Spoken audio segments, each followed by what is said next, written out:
অবৈধ সম্পদ অর্জনের অভিযোগে গ্রেফতার পুলিশ মহাপরিদর্শক বেনজির আহমেদ। সাবেক আইজিপি বেনজির আহমেদের 4 দিনের রিমান্ড মঞ্জুর করেছেন আদালত। দুপুরে চিফ জুডিশিয়াল আদালতে হাজির করা হয় 7 দিনের রিমান্ডের আবেদন করে পুলিশ। শুনানি শেষে 4 দিন মঞ্জুর করে আদালত।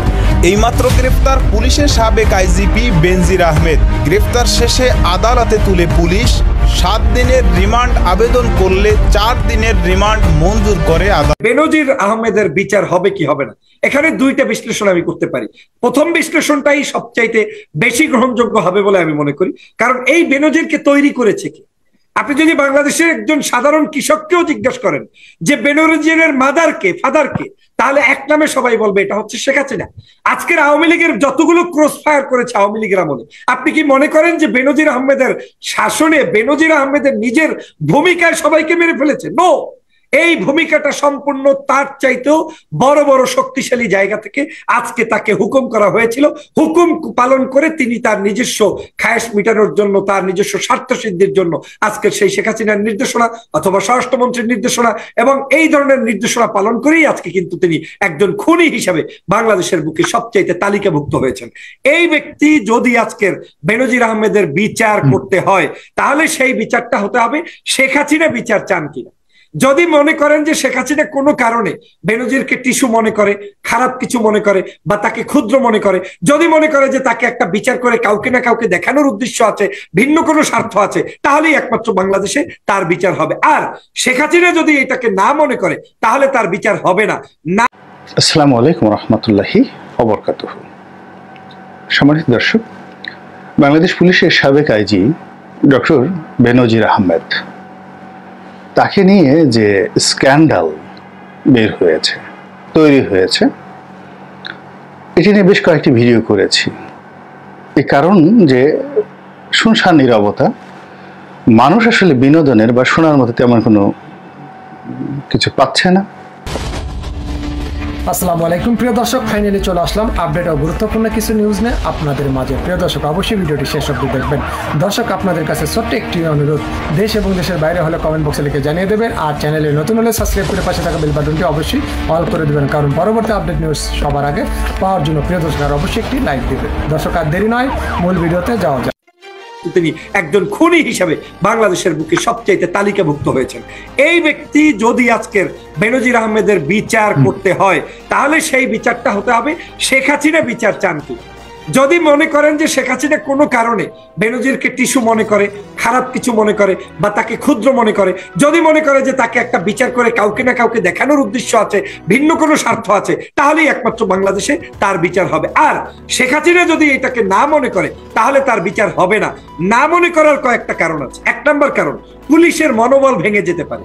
শেখ হাসিনা যদি আজকের পুলিশের এই অফিসারকে, সর্বোচ্চ জায়গার অফিসারকে বিচার করে, তাহলে বাংলাদেশের যত পুলিশের সাবেক প্রধান আছে, বর্তমান প্রধান দায়িত্ব নিচ্ছেন এবং ভবিষ্যতে জামাত শিবির, হেফাজত, বিএনপিকে পিটানোর জন্য যেই সকল পুলিশদেরকে হুকুম দিবে, তাদের হুকুমের এই ব্যক্তিরা নাও চলতে পারে।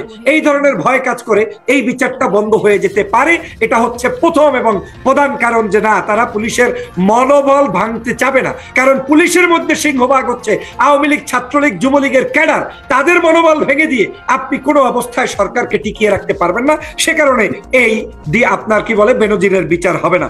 দ্বিতীয় হতে পারে, আজকের এই সরকারের লোকদের গোপন বহুত তথ্য রয়েছে, যেই তথ্যগুলো বের হয়ে যেতে পারে। একজন মানুষ যখন, আমি যখন চূড়ান্ত বিপদের মধ্যে পড়ে যাব, তখন কিন্তু আমি আর কোনো কিছু বাজ বিচার করব না। বাধ্য হয়েই বেনজিরের কাছ থেকেই অনেক গোপন তথ্য বের হবে।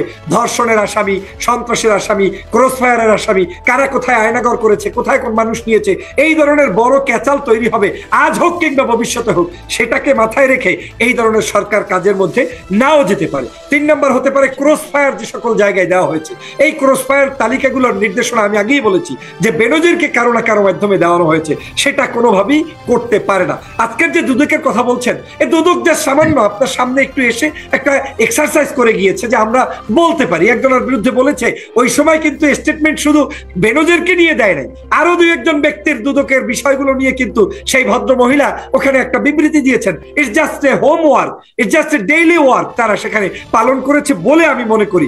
তারপরেও আমি সবসময় এটা হবে না, এটা হবে না। এবং সর্বশেষ বলি, এই বেনজিরকে বিচার না করার মধ্য দিয়েই শেখ হাসিনার আর একটা ক্রেডিট নেওয়ার সম্ভাবনা আছে। সেটা কি?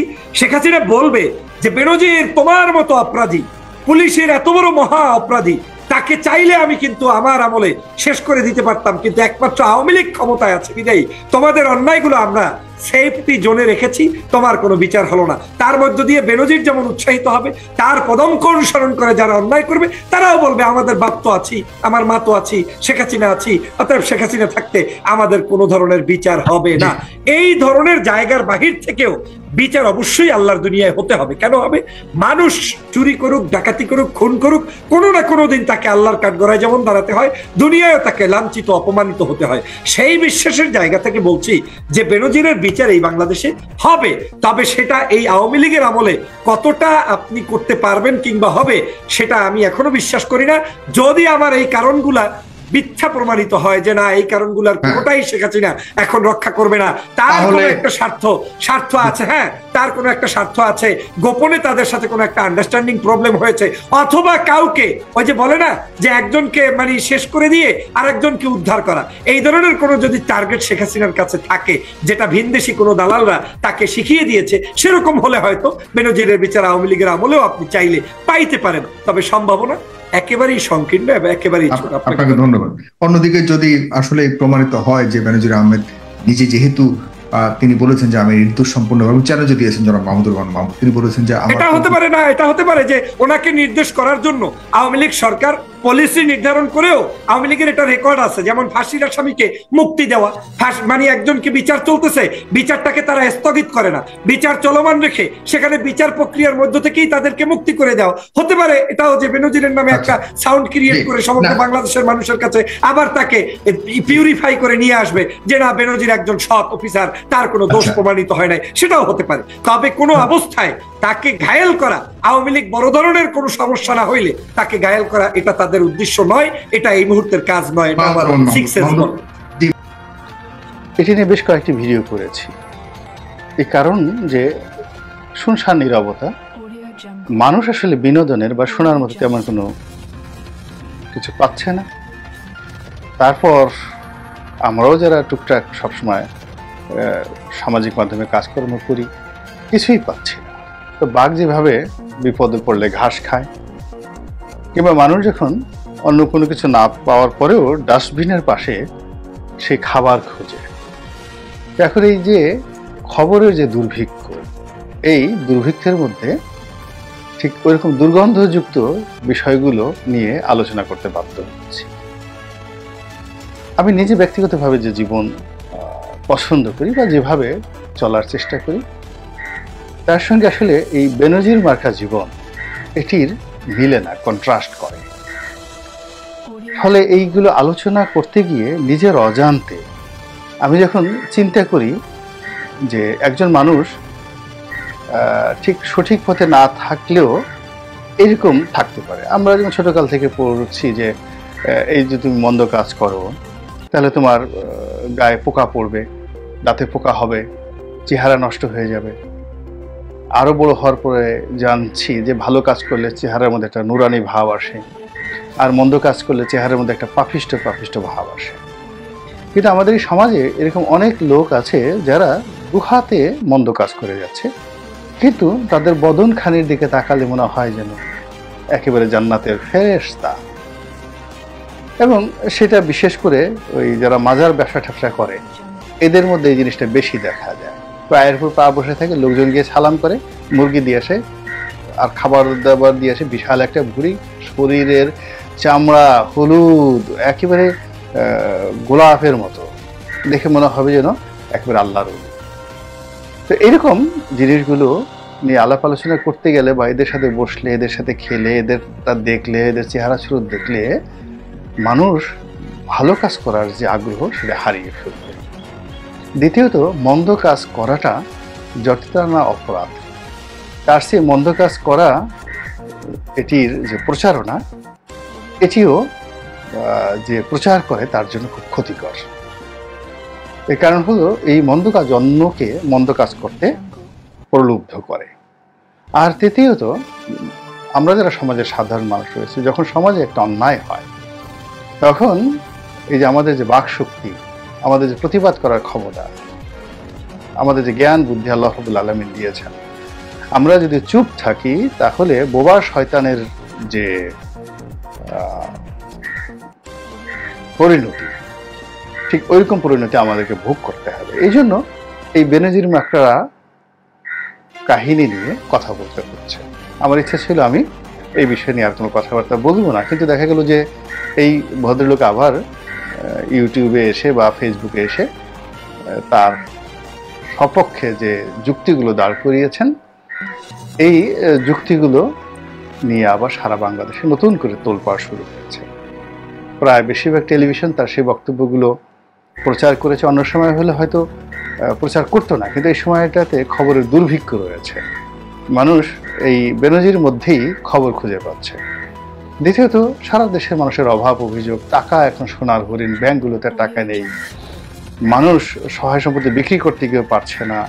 তো সেখানে একজন লোকের এত টাকা এবং একজন লোকের এত থলথলে চেহারা এবং সে এতটা নিরাপদে আছে, নির্বিঘ্নে আছে, যার ভিতরে কোনো অনুশোচনা নেই, কোনো কিছু নাই, এই দৃশ্য দেখার জন্য মানুষ হুমড়ি খেয়ে পড়ছে। ফলে বেনজির সাহেবের যে বক্তব্য, সেই বক্তব্যের পর আবার নতুন করে বিতর্ক শুরু হয়েছে।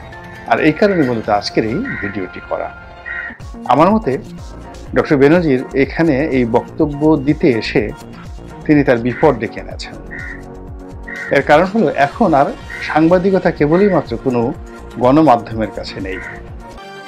এই যেমন আমি কথা বলছি, এখন এই আমার এই বক্তব্য ইউটিউবে হাজার হাজার শেয়ার হচ্ছে, লক্ষ লক্ষ মানুষ ইউটিউবে দেখছে, আবার সেখান থেকে গিয়ে লিঙ্কডইনে যাচ্ছে, টুইটারে যাচ্ছে, ফেসবুকে যাচ্ছে, এবং ফেসবুকে কোনো একটা টকশো বা কোনো একটা আমার এই ভিডিও ক্লিপ যদি ভাইরাল হয়ে যায়, সেখানে কোটি কোটি ভিউ হয়ে যাচ্ছে। তাহলে প্রথম আলো বলেন, যুগান্তর বলেন, নয়াদিগন্ত বলেন, এই প্রথম শ্রেণীর যে পত্রিকাগুলো, এরা একটা খবর যদি বের হয়, সেটি যদি 5 লাখ লোকের কাছে যায়, তাহলে এরকম আমার মতো যারা এরকম সামাজিক মাধ্যমে কন্টেন্ট তৈরি করেন, তারা অনেক অনেক শক্তিশালী।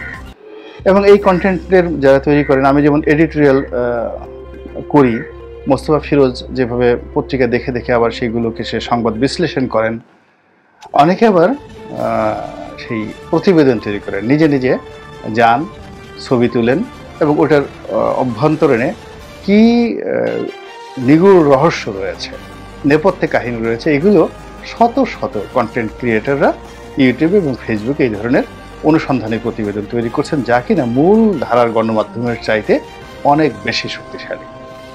এখন এই যে ডক্টর বেনজির যে প্রভোগ করলেন, ইনভাইট করলেন তার বিষয়ে খোঁজখবর নেওয়ার জন্য, এখন এই খোঁজখবর নিতে গিয়ে তার ব্যক্তিগত জীবনে কে কে বান্ধবী ছিল, তার বিবাহিত জীবনের কল্পকাহিনী, বিয়ে তার কিভাবে হলো, তার শ্বশুরের প্রসঙ্গ চলে আসবে, শ্বশুর কিভাবে বিয়ে করেছে, তার শাশুড়ি কিভাবে বিয়ে করেছে, শাশুড়ির আগে কয় টাকা ছিল, মানে তিনি যে বিষয়গুলো আত্মপক্ষ সমর্থনের জন্য এখানে বলেছেন, যে তার শ্বশুর একজন ঊর্ধ্বতন সরকারি কর্মকর্তা ছিলেন, মানে এসপি ছিলেন, এবং তার যে শাশুড়ি এসপির বউ, এখন সেই এসপি সাহেবের কয়টা বিয়ে হয়েছিল, এসব এখন মানুষ খোঁজ খবর করবে। এরপর বেনজির সাহেবের যে শাশুড়ি, ইনি কি তার দ্বিতীয় স্ত্রী না প্রথম স্ত্রী, আবার এই যে ভদ্র মহিলা যাকে তিনি বিয়ে করেছেন, এটি কি সেই এসপি সাহেবের আপন কন্যা নাকি তার শাশুড়ির আগে যে বিয়ে যদি হয়ে থাকে সেখানের কন্যা, এই জিনিসগুলো যখন সামনে আসবে, পুরো বিষয়টা তিনি যত বড়ই মনে করেন না কেন যে খুব কঠিন হৃদয়ের মানুষ, এই জিনিসগুলো তিনি সামাল দিতে পারবেন না। তার 3 জন বা 4 জন কন্যা রয়েছেন, এরা বাংলাদেশের কোথায় লেখাপড়া করেছেন, কোথায় এদের বিয়ে দেওয়া হয়েছে, আমরা কিছুই জানি না। এরা কতটা ভালো, কতটা মন্দ, কতটা উচ্ছৃঙ্খল, কতটা শৃঙ্খল, কতটা মহান, আমরা কিছুই জানি না। কিন্তু এখন এই বিষয়গুলো সামনে চলে আসবে, চেহারা এবং সুরত সহ, যে এই মেয়ের এই অবস্থা, কেননা মেয়ে তো সেখানে কোম্পানির ডিরেক্টর হিসেবে আছে, জামার এই অবস্থা, ফলে তাদের ছেলে মেয়েদের জীবনও কিন্তু তার এই উদ্যোগের ফলে বিপন্ন হয়ে পড়বে। 3 নম্বর আমি যে জিনিসটা দেখলাম সেটা হলো তার ভিতরে কোনো অনুশোচনা নেই, কোনো ভয় নেই, কোনো আতঙ্ক নেই, অনেকটা নির্লিপ্ত, এবং তিনি মনে করছেন যে তিনি শতভাগ সঠিক, তার জীবনের কোথাও কোনো স্পট নেই। একেবারে জান্নাত থেকে যদি কোনো মানুষকে পৃথিবীতে পাঠানো হয়, তার যেমন একটা নিরপরাধ অভিব্যক্তি থাকে, এবং এই পৃথিবীতে যদি উত্তম চরিত্রের কোনো গৌতম বুদ্ধ থেকে থাকেন, তিনি যেভাবে নিষ্পাপ কর্ম করেন এবং নিষ্পাপ চিন্তা করেন, এবং এই পৃথিবীতে যদি কোনো চালাক ব্যক্তি থাকেন, জ্ঞানী ব্যক্তি থাকেন, যিনি কাগজ কলমে সব কিছু ওকে রাখেন, চাণক্যের মতো, আবুল ফজলের মতো, রাজা টোডরমলের মতো বুদ্ধিমান যদি পৃথিবীতে কেউ থাকে, তাদের চেয়ে বড় বুদ্ধিমান এই ডক্টর বেনজির। তিনি বলার চেষ্টা করেছেন 2014 সালে মৎস্য খামার করে তিনি এই পুরস্কার পেয়েছেন। আরে বাবা, একজন আইজি এটা মাছের খামার করেছেন, তিনি যদি 1000 পুরস্কার চান, বাংলাদেশের কোন মন্ত্রণালয়ের মন্ত্রীর বাপের সাধ্য এখন আইজির যে ক্ষমতা তাকে পুরস্কার না দেয়? আর বেনজির সাহেব তো যেন তেন আইজি ছিলেন না, তিনি বাপ, ফাদার অব অল আইজি, সব আইজিদের বাপ ছিলেন। তো কাজেই তার জন্য তো পুরস্কার কোনো বিষয় নয়। তিনি ইনকাম ট্যাক্সের ফাইলে সবকিছু বলেছেন। ইনকাম ট্যাক্সের কোন কমিশনার, কোন ডিপটি কমিশনার, তার কলিজা কত বড় যে পুলিশের আইজি বেনজির, মেট্রোপলিটন পুলিশ কমিশনার বেনজির, র্যাবের ডিজি বেনজিরের ফাইলে তিনি তার সহায় সম্পত্তি নিয়ে প্রশ্ন তুলবেন, আর ফাইলে সেগুলো বেআইনি কোনো কিছু তিনি লিখতে বাধা দিবেন। কার এমন সাধ্য ছিল? তাকে নিয়ে তদন্ত করবে দুর্নীতি দমন কমিশনের কার এত বড় বুকের পাটা? এই যে আতঙ্ক, ভয়গুলো, এই ভয়গুলো তিনি যখন ক্ষমতায় ছিলেন তখন যেভাবে কাজ করেছে, এখন তার যে অভিব্যক্তি, সেই অভিব্যক্তিতে মনে হচ্ছে তিনি এখনো ঠিক আগের মতোই আছেন। কিন্তু বাতাস আগের মতো থাকে না রে সোনা, বাতাস পরিবর্তন হয়। কখনো পূবের বাতাস পশ্চিমে চলে যায়, পশ্চিমের বাতাস উত্তরে চলে যায়, দক্ষিণে চলে যায়। যখন জীবনে ঝড় আসে সব কিছু তছনছ হয়ে যায়। এই পুলিশ বাহিনী আজকের নয়, শত বছরের। কত আইজি এলো, কত আইজি গেল, কয়জনের নাম আমরা বলতে পারি, তার নামও থাকবে না। কিন্তু এই পৃথিবী যেটি হয় সেটি হলো কারো সুকর্ম বিনষ্ট করে আর কারো কুকর্ম সে ধারণ করে না, কুকর্ম সে উদ্গীরণ করে দেয় পৃথিবীর মাটি। তো এই যে প্রকৃতির স্বাভাবিক নিয়ম হলো, যখন আপনি অন্যায় করবেন, মন্দ কাজ করবেন, আপনি তওবা করতে থাকুন, আস্তাগফিরুল্লাহ রব্বিহি মিন কুল্লি যামবি ওয়া আতুবু ইলাইহি লা হাওলা ওয়া লা কুওয়াতা ইল্লা বিল্লাহিল আলিয়্যিল আযীম। এমনকি আপনি কোনো অন্যায় করেননি, কোনো অন্যায় করেননি, আল্লাহ রাসূলকে আল্লাহ রাব্বুল আলামিন যখন বিজয় দিলেন, পূর্ণতা দিলেন, তখন তিনি শিখিয়ে দিলেন যে আপনি এখন ফাসাব্বিহ বিহামদি রব্বিকা ওয়াস্তাগফির ইন্নাহু কানা তাওয়াবা। নিয়ত আল্লাহর প্রশংসা করুন, নিয়ামতের প্রশংসা করুন এবং তওবা করতে থাকুন। অর্থাৎ আপনি মৃত্যুর জন্য অপেক্ষা করুন। তো একজন মানুষ যদি ভালো কাজও করেন এবং জীবনে সফল হন, তার উচিত হলো ও আম্মা বি নিয়ামতের রব্বিকা ফাহাদিস, তার প্রতি যে নিয়ামত দিয়েছে সেই নিয়ামতের শুকরগুজার করা। কিন্তু সেটি না করে যখন মানুষ প্রথমত অন্যায় করে, দ্বিতীয়ত সেটা প্রচার করে, প্রচার মানে দৃশ্যমান।